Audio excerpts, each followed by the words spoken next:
العالمين والصلاة والسلام على سيد المرسلين أما بعد فأعوذ بالله من الشيطان الرجيم بسم الله الرحمن الرحيم پڑھیے الصلاة والسلام عليك يا رسول الله وعلى آلك وأصحابك يا حبيب الله الصلاة والسلام عليك يا نبي الله وعلى آلك وأصحابك يا نور اللہ۔ سرکار دو عالم صلی اللہ تعالی علیہ وسلم کا فرمان عالی شان، جس کا مضمون کہ جو کوئی شخص جمعہ کے دن مجھ پر 200 بار درود پاک پڑھے اس کے 200 برس کے گناہ معاف کر دیے جاتے ہیں۔ تو ہمیں کثرت سے درود پاک پڑھنے چاہیے۔ آئیے مل کر محبت کے ساتھ درود پاک پڑھ لیں۔ صلو علی الحبیب صلی اللہ تعالی علی محمد صلی اللہ علیہ وسلم۔ آج ہم نے جو بیان کرنا ہے قرآن پاک کی کچھ ایسی آیتیں ہیں جس میں رب کریم نے مسلمانوں سے براہ راست بات کی ہے، اے ایمان والو کہہ کر۔ آج انہی میں سے ایک آیت انشاءاللہ ہم سنیں گے۔ پارہ نمبر 4 ہے، سورہ نساء، آیت نمبر 19 نمبر آیت ہے۔ اللہ قرآن مجید میں ارشاد فرماتا ہے، یا ایہا الذین آمنوا لا یحل لکم ان ترثوا النساء کرہا ولا تعضلوہن لتذہبوا ببعض ما آتیتموہن الا ان یأتین بفاحشة مبینہ وعاشروہن بالمعروف فَإِن كَرِهْتُمُوهُنَّ فَعَسَىٰ أَن تَكْرَهُوا شَيْئًا وَيَجْعَلَ اللَّهُ فِيهِ خَيْرًا كَثِيرًا۔ بڑی کمال کی آیت ہے، بلکہ یہ آیت جو سمجھیے ہمارے فیملی کے نظام کو، میاں بیوی کے معاملات کو، زوجین کے حقوق کو اور وراثت کے معاملات کو بڑے کمال کے ساتھ بیان کرتی ہے۔ یعنی ایک ہی آیت میں پورے گھر کے نظام کو شاندار انداز میں ہمیں چلانے کا فارمولہ رب کریم نے عطا کیا۔ کیا کمال کی کتاب ہے قرآن پاک، کیسا کلام اللہ ہے جو ہمیں دنیا میں زندگی کیسے گزارنی ہے، فیملی لائف کیسے گزارنی ہے، کاروبار میں کیا احتیاطیں کرنی ہے، عوام میں کیسے رہنا ہے، اللہ کی رضا والے کام کیسے کرنے ہیں، جنت کی تیاری کیسے کرنی ہے، سب کچھ قرآن میں موجود ہے۔ پرابلم یہ ہے ہم قرآن پڑھتے نہیں، سمجھتے نہیں۔ اگر قرآن سے دوستی ہو جائے نا پھر پرابلمز نہیں رہے، ٹھیک ہے نا۔ ہمیں گائیڈ لائنز آگے پیچھے سے مل رہی ہوتی ہیں، ہم قرآن سے نہیں دے رہے ہوتے۔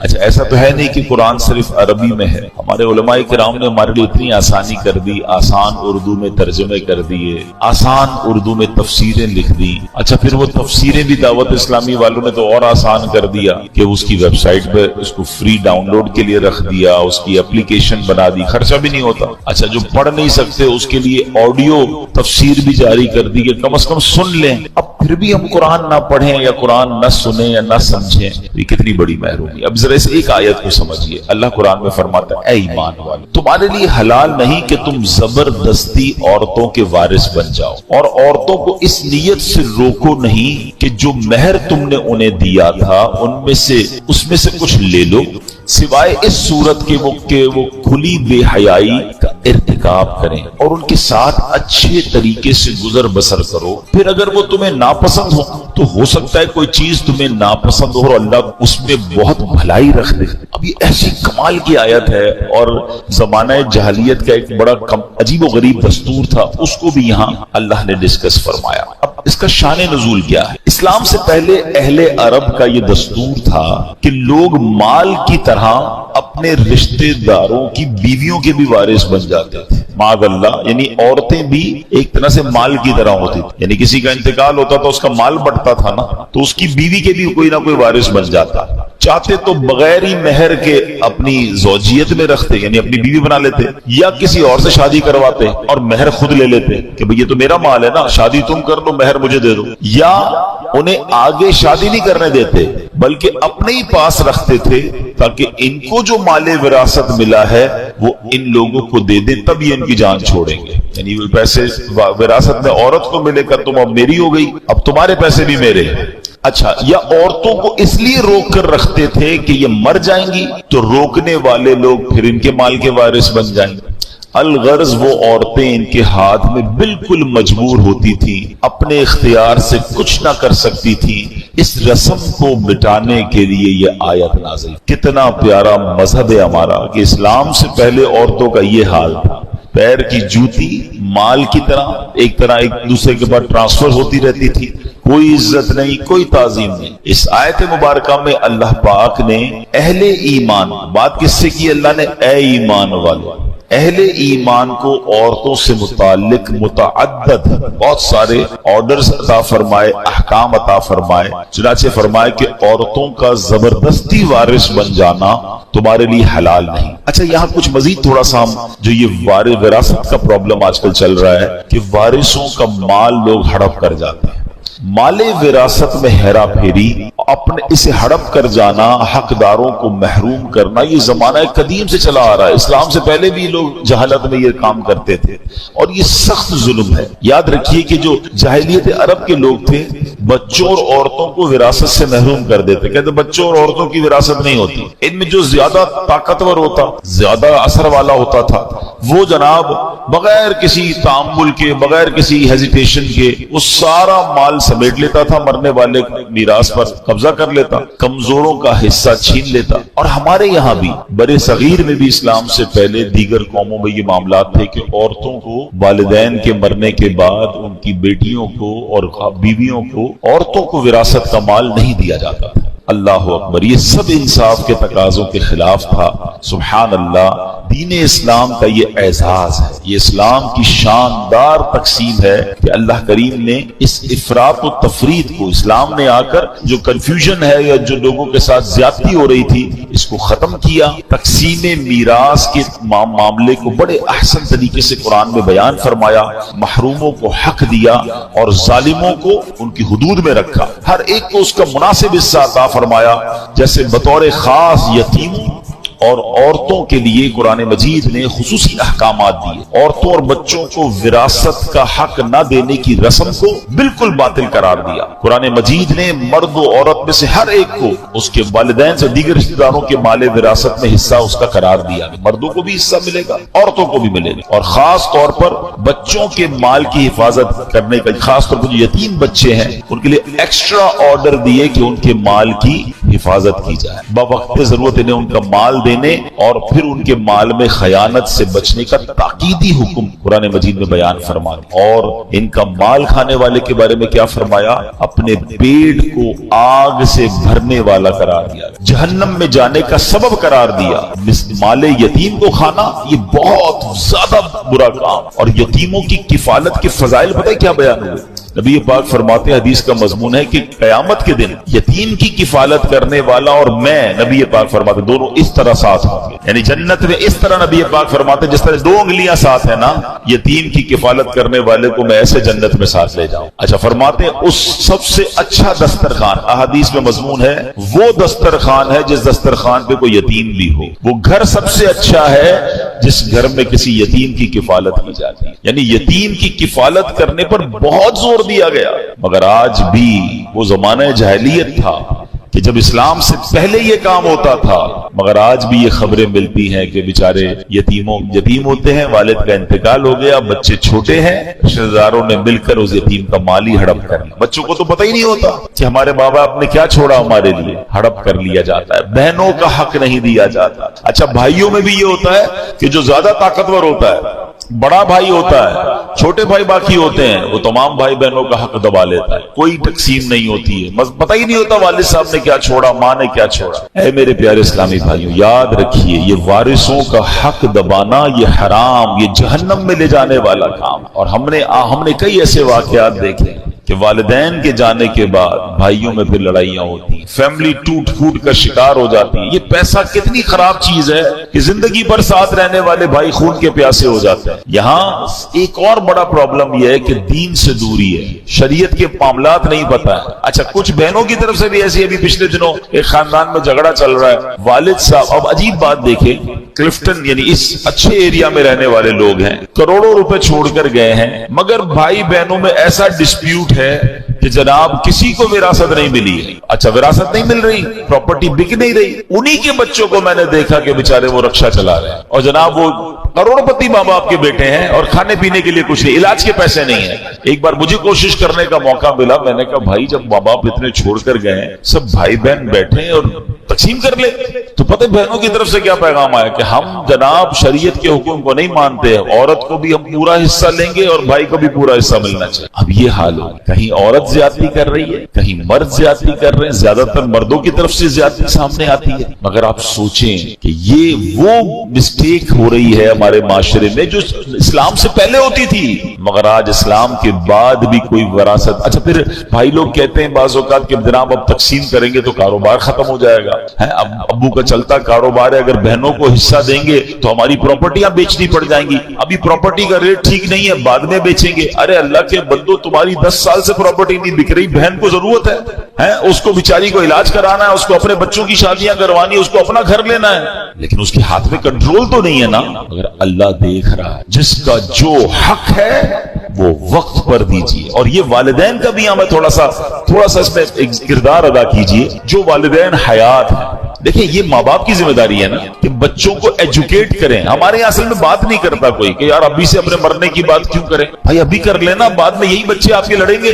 جن ماں باپ نے زندگی میں بچوں کی اچھی تربیت کی، مرنے کے بعد وہ سارے بچے جڑے ہوئے ہیں، محبت سے پیار سے بھائی بہن رہ رہے ہیں، اور جہاں بتایا ہی کچھ نہیں، سمجھایا ہی کچھ نہیں، وہاں ہم نے گھروں میں لڑائیاں دیکھی ہیں۔ اچھے خاصے گھرانے کے بچے آپس میں ایک دوسرے کا گریبان پکڑ رہے ہیں کیونکہ بھائی ابو نے یہ کہا تھا، امی نے یہ کہا تھا۔ اچھا ایک اور مسٹیک بھی کرتے ہیں ماں باپ، چلیں یہ بات بھی میں کر لوں، وہی بات دین سے دوری ہے۔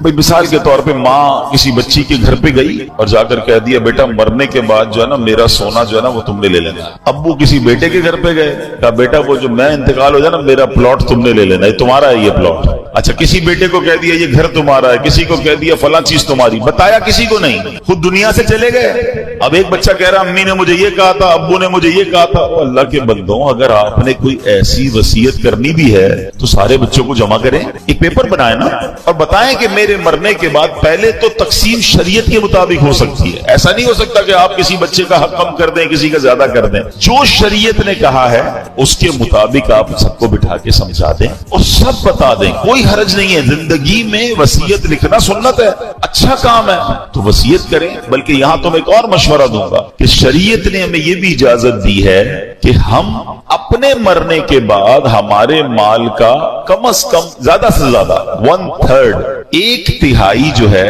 وہ ہم کسی اچھے کام میں وصیت کر سکتے۔ تو اگر اللہ نے آپ کو زیادہ مال دیا ہے تو آپ یہ بھی وصیت کریں کہ بھئی میرے مرنے کے بعد مثال کے طور پہ آپ کے مال کا 30%، 20%، 25% کسی صدقہ جاریہ والے کام میں کیا جائے، باقی بچوں میں شرعی حساب سے تقسیم ہو جائے۔ اگر یہ وصیت آپ کر جاتے ہیں تو فائدہ کیا ہوگا کہ اگر آپ کے مرنے کے بعد آپ کا جتنا بھی سرمایہ ہے اس کا 20-25% آپ ہی کے لیے خرچ ہو جائے، آپ کے مرنے کے بعد آپ کے لیے صدقہ جاریہ ہو جائے، کوئی مسجد، کوئی مدرسہ، کوئی کنواں، کوئی یتیم خانہ، بہت سارے صدقہ جاریہ کے کام ہیں، آپ کو جو پسند آتا ہے، کسی اچھی تنظیم کو آپ کو لگتا ہے کہ یار یہ لوگ اچھا کام کرتے ہیں ان کو دے دینا، یہ میرے لیے صدقہ جاریہ کا کام کریں گے، تو آپ کے تو وارے نیارے ہو جائیں گے۔ لیکن کلیئر کر کے جائیں، جھگڑا چھوڑ کے نہ جائیں۔ اور میں آج دوبارہ اللہ کرے میری یہ بات ان لوگوں تک پہنچے، بہت سارے میسیجز آتے ہیں بہنوں کی طرف سے آتے ہیں کہ ہمارے بھائی ہمارا حق نہیں دے رہے، وہ بیچاریاں کیا کریں، اپنے بھائیوں سے کیسے لڑیں۔ خدا کے واسطے خدا کا خوف کریں وہ لوگ کہ جو وراثت دبا کے بیٹھے ہیں، جو جن کا حق ہے وہ انہیں نہیں دے رہے، یہ حق تمہیں برباد کر دے گا۔ وہ بہن تو بیچاری کچھ نہیں کہہ پائے گی مگر اللہ تو دیکھ رہا ہے نا۔ جو یتیم کا مال ہے وہ بھی پورا ادا کریں۔ اگر یتیموں کا مال ہے اور بچے چھوٹے ہیں ان کو اب بھی نہیں دے سکتے تو علماء کرام کے پاس جائیں، وہ آپ کو طریقہ بتائیں گے کہ ان کا مال کیسے محفوظ کریں، کیسے ایسی جگہ ترکیب بنائیں کہ جب یہ بڑے ہوں تو ان کو پورا مال ان کا ملے۔ یہ ذمہ داری ہے اور یہ اپنے بارے میں سوچے کہ اگر میرا انتقال ہو جائے اور میرے بچے چھوٹے ہوں اور میرے چھوٹے بچوں کو کوئی مال دبا جائے تو کتنی تکلیف ہوگی۔ تو آج کسی کے بچوں کا کا کوئی مال دبا رہا ہے وہ سوچے کل تمہارے بچوں کے ساتھ ایسا نہ ہو جائے. جس طرح اپنے بچوں کی فکر کرتے ہیں اس طرح یتیم کے مال کی فکر کرنی چاہیے کہ وہ جب بڑے ہوں ابھی بچپن میں بھی ان کی خیر خواہی ہو, اچھی تربیت ہو, اچھی تعلیم ہو, دین سیکھیں, اور جب بڑے ہو جائیں تو ان کا جو حق ہے وہ انہیں لوٹا دیا جائے. اچھا, قرآن یہاں پر کئی جگہوں پر, یہ ایک جگہ پر نہیں, قرآن نے بار بار یتیم کے مال کی احتیاط اور یتیم کے مال میں گڑبڑ نہ کرنے پر بار بار تنبیہ کی. ایک جگہ قرآن میں ارشاد ہوتا ہے وَتَأْكُلُونَ التُّرَاثَ أَكْلًا لَمًّا وَتُحِبُّونَ الْمَالَ حُبًّا جَمًّا. قرآن کہتا ہے اور میراث کا سارا مال جمع کر کے کھا جاتے ہو اور مال سے بہت زیادہ محبت رکھتے ہو. قرآن تنبیہ کر رہا ہے, سمجھا رہا ہے, اور بار بار کہیں آگ میں جلنے کے بارے میں بتایا جا رہا ہے. وراثت کا مال کھاؤ گے تمہارے لیے آگ بن جائے گا, جہنم میں لے جانے کا سبب ہو. تو یہ نہ سوچیں کاروبار کا کیا ہوگا, یہ نہ سوچیں کہ پراپرٹی کا ریٹ کم ہے. جس کا جو حق ہے اس کو دے دیں, اپنے سرمایہ میں کام کریں, اللہ اس میں برکت ڈال دے. یہ الگ بات ہے کہ بہنیں کہتی ہیں کہ ٹھیک ہے کاروبار چل رہا ہے, پراپرٹی ہے, جب اچھا ریٹ آ جائے تب. اگر کہتے نا آپس میں رضامندی سے ڈیلے ہو رہا ہے پھر کوئی پرابلم نہیں ہے, مگر کلیئر تو کر دینا کہ یہ آپ کا حصہ ہے, یہ آپ کا حصہ ہے, یہ آپ کا ہے. اب بتائیں کیا کرنا ہے, پراپرٹی یا کاروبار میں سے نکال کے دے دوں, یا آپ کہیں تو ساتھ مل کر چلتے ہیں, تو پھر کوئی ایگریمنٹ کر لیں. آج بھائی بہن زندہ ہیں, کل کسی کا انتقال ہو جائے گا, ان کے بچوں کو کیسے پتا چلے گا کہ ہمارے والدین کا کیا حصہ تھا. جتنا کلیئر کر کے, جتنا واضح کر کے چلیں گے اتنا انشاءاللہ خاندان میں جھگڑا نہیں. اب یقین کریں, میں ان بھائی بہنوں کو ایک پیغام دینا چاہتا ہوں, ماں باپ چلے گئے نا, ان کی روح خوش کرنی ہے, کبھی آپس میں لڑائی مت, جڑ کے رہنا, مٹھی بن کے رہنا, وہ ہمیشہ راضی رہیں گے. یہ جو پیسوں کے لیے لڑتے ہیں, الگ ہو جاتے ہیں, ایک دوسرے کا منہ نہیں دیکھتے, سوچو قبر میں کتنی تکلیف ہوتی ہوگی. تو کلیئر کر لیں. بھائیوں, بڑے بھائیوں کو چاہیے تھوڑا دل بڑا کر لیں, تھوڑا بہن کو زیادہ چلا جائے کوئی بات نہیں, وہ بہن ہے, یہ میری بہن ہے, وہ میرا خون ہے. ایک ایک روپے کے لیے, تھوڑے تھوڑے پیسوں کے لیے بھائی بہن لڑ رہے ہوتے ہیں. اسلام یہ نہیں چاہتا, شریعت نہیں چاہتی. اللہ کرے کہ یہ بات سمجھ آ جائے, اور جس کا جو حق ہے وہ اسے ہمیں دے دینا چاہیے. سرکار دو عالم علیہ الصلوۃ والسلام کی ایک حدیث سنیں. اللہ کے نبی فرماتے ہیں من قطع میراث وارثہ قطع اللہ میراثہ من الجنۃ یوم القیامہ. اللہ کے حبیب فرماتے جو شخص اپنے وارث کی میراث کاٹے گا, اللہ تعالیٰ قیامت کے دن جنت سے اس کی میراث کاٹ دے. کر لو جو کرنا ہے, قبضہ کر لیا ہے بہن کے مال پر, یتیم کے مال پر, کوئی کچھ کر نہیں سکتا. ارے کل جنت میں جانے سے روک دیے گئے تو کیا کرو گے؟ کتنے دن جینا ہے اس مال کے ساتھ اس دنیا میں؟ تھوڑے سال تو رہ گئے ہیں, پھر سب نے جانا ہے. جدھر جانا ہے, اگر ادھر مار پڑنی ہے, ادھر عذاب ہونا ہے, ایک روپیہ بھی زندگی میں کسی کا نہ رکھیں. وارث کا حق ہے پورا دے دیں, کاروبار میں کسی کا حق ہے پورا دے دیں, مزدور کا حق ہے پورا دے دیں. زندگی میں ایک اصول بنا لیں کہ دنیا میں سب کا حق دے دو, ورنہ آخرت میں نہیں دے سکتے. ادھر مظلوم کا ہاتھ ہوگا اور ظالم کا گریبان. اچھا, یہاں ایک آگے عورتوں پر اسی ایک ہی آیت میں صرف وراثت کی بات نہیں ہوئی ہے, عورتوں کے ساتھ بہترین سلوک کرنے پر قرآن کس طرح خوبصورت انداز میں فرماتا ہے کہ ارشاد فرمایا عورتوں کو اس نیت سے روکو نہیں کہ جو مہر تم نے انہیں دیا تھا اس میں سے کچھ لے لو. حضرت عبداللہ ابن عباس فرماتے کہ اس آیت سے متعلق یہ اس شخص کے متعلق آیت ہے جو اپنی بیوی سے نفرت رکھتا ہو, اس کے ساتھ بدسلوکی کرتا ہو, اس لیے کرتا ہو کہ وہ پریشان ہو کر مہر واپس کر دے یا مہر کی رقم معاف کر دے. اسے اللہ تعالیٰ نے منع فرمایا. ایک قول یہ ہے کہ لوگ عورت کو طلاق دیتے تھے پھر رجوع کر لیتے تھے, پھر طلاق دیتے تھے پھر رجوع کر لیتے تھے, عورت کو لٹکا ہوا رکھتے تھے, اپنے پاس نہ آرام پا سکے نہ دوسری شادی کر سکے, یعنی عورتوں کے ساتھ زیادتی کرتے تھے. اور کیا آج ایسا نہیں ہو رہا؟ بعض جگہوں پر عورتوں کے ساتھ بڑی زیادتی ہو رہی ہے, عورت کے ساتھ اس طرح سلوک ہو رہا ہے جیسے عورت کو پیر کی جوتی بنایا. جناب یہ اسلام ہے, یہ وہ لوگ ذرا سوچیں جو کہتے ہیں کہ اسلام میں عورتوں پر بڑی سختیاں ہیں. آج کل اس طرح کے جلسے ہو رہے ہیں, اس طرح کے سیمینار ہو رہے ہیں, اور معاذ اللہ عورتوں کو یہ ذہن دیا جا رہا ہے کہ نہیں جناب اسلام میں رہو گے تو تمہاری جو آزادی ہے وہ ختم ہو جائے گی. بتائیے یہ قرآن کیا بیان کر رہا ہے کہ عورتوں کے ساتھ اچھے طریقے سے رہنا. نبی پاک کی کئی حدیثیں ہیں, تم میں بہترین وہ ہے جو اپنے گھر والوں کے ساتھ بہترین ہے. اور پھر کیا فرمایا, سن لو میں تم سب سے زیادہ اپنے گھر والوں کے ساتھ بہترین ہوں. اللہ کے نبی فرما رہے ہیں, یعنی اسلام جتنا عورتوں کی آزادی, عورتوں کے لیے سکون, عورتوں کے ساتھ اچھا سلوک, عورتوں کے ساتھ زیادتی نہ ہو, جو اسلام بیان کرتا ہے دنیا کا کوئی مذہب بیان نہیں کرتا. بلکہ چلیے جناب میں تھوڑا سا اسلام سے پہلے کی بات آپ کو بتاؤں. بہت سارے مسائل ہیں کہ انسان نے پہلے عقل کے ذریعے اس کو حل کرنے کی کوشش کی، دین کی طرف نہیں آیا۔ اب ذرا غور کیجئے، مسئلہ جو نسوانیت ہے، فیمنزم ہے، عورتوں کے حقوق کا مسئلہ، ذرا اس پہ بات کریں تو صدیوں سے انسان اس کا حل تلاش کر رہا ہے۔ ارسطو اور افلاطون جیسے فلسفہ تھے، جو فلسفی تھے، انہوں نے بہت مغز ماریاں کی اور عورتوں کی معاشرے میں کیا اہمیت ہے اس پہ غور کیا۔ کسی نے عورت کو سانپ کہا، کسی نے اسے شیطان کہا، کبھی اس بیچاری کو ظلم و ستم کا نشانہ بنایا گیا، کبھی بیچاری کی عزت کو تار تار کیا گیا۔ آج دیکھ لیں، ترقی یافتہ دور کی مثال دیکھیں، یہ عقل پرست، دین بیزار غیر مسلم، انہوں نے عورت کو صرف ایک اشتہار بنا کے رکھ دیا ہے۔ یہ غور کیجئے نا، دنیا کے ہر اشتہار میں آپ کو عورت نظر آئے گی۔ یہ عورتوں کو بھی سمجھ نہیں آتی کہ ہم کیا یہ کھلونا ہے؟ مردوں کی آئٹم بیچنی ہے، مردوں کی چیز بیچنی ہے، اس میں بھی عورت کا اشتہار ہے۔ یعنی عورت کا کام یہ کر دیا گیا کہ اس کو ایک اشتہار بنا دیا گیا۔ صرف دین اسلام ہے جو بتاتا ہے اگر عورت بیٹی ہو تو رحمت ہوتی ہے، بہن ہو تو عزت ہوتی ہے، ماں ہے تو اس کے قدموں تلے جنت ہوتی ہے، بیوی بن کر گھر میں آ جائے تو آدھا ایمان محفوظ ہو جاتا۔ یعنی عورت کا ہر روپ اسلام نے بیان کیا کہ عورت کو جو عزت اسلام میں ہے، اللہ کرے کہ ہماری بہنوں کو یہ بات سمجھ آئے جو آج سمجھتی ہیں کہ اسلام میں سختیاں، قرآن نہیں پڑھتے نا، پہلے عورتوں کا کیا حال تھا، اور قرآن بار بار کہہ رہا ہے کہ عورت کے ساتھ آپ نے اچھا سلوک کرنا